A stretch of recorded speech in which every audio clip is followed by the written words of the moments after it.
As the month of October came to an end, the month of the Latin American heritage, Pierre Poilievre, the leader of the Conservative Party and leader of the opposition, and perhaps the next Prime Minister of Canada to be elected in the upcoming election, with his wife Anaida of Venezuelan origin, celebrate the contribution that we, Latin Americans, make in the Canadian society.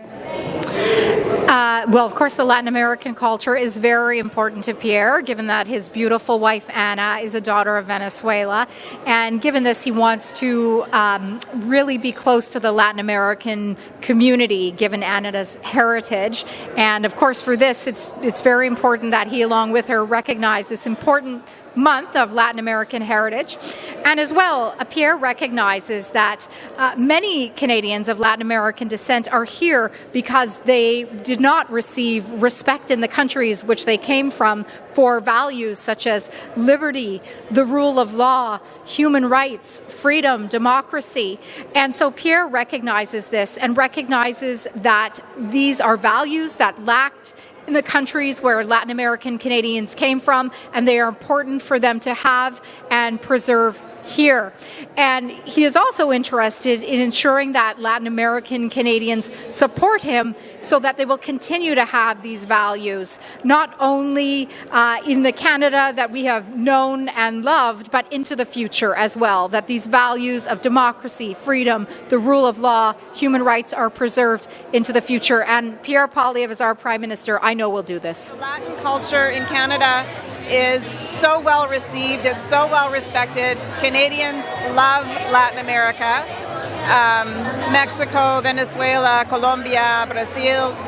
There's so many different countries that contribute to the mosaic of Canada, and they all have their own traditions, and they're bringing them here. And Canada is a much better place because of the contribution of these cultures. The music that you can hear in the background, the food that they bring in, the flavors, the diversity, it all adds to the mosaic that Canada is. And this is really important in the election because everybody, I think, wants to feel included. Canadians are looking now for a government that actually does make everyone feel like they're part of it. And I think that the message that the Conservatives gave tonight is very important because it was a message of inclusiveness and acceptance. And I think it's also respect and admiration as well for the Latin American cultures. This is Danilo Velasquez from Quienes, Somos. What's the message that you have for the Latin American community about the upcoming elections? My message is vote for common sense. Vote to bring home the country we knew and love. Let's bring back the promise of Canada that hard work gets you a powerful paycheck, that buys affordable food and homes in safe neighborhoods where anyone from anywhere can do anything. That's the dream. Libertad. Thank you. Gracias por venir a celebrar nuestros valores conservadores y latinos de familia y libertad.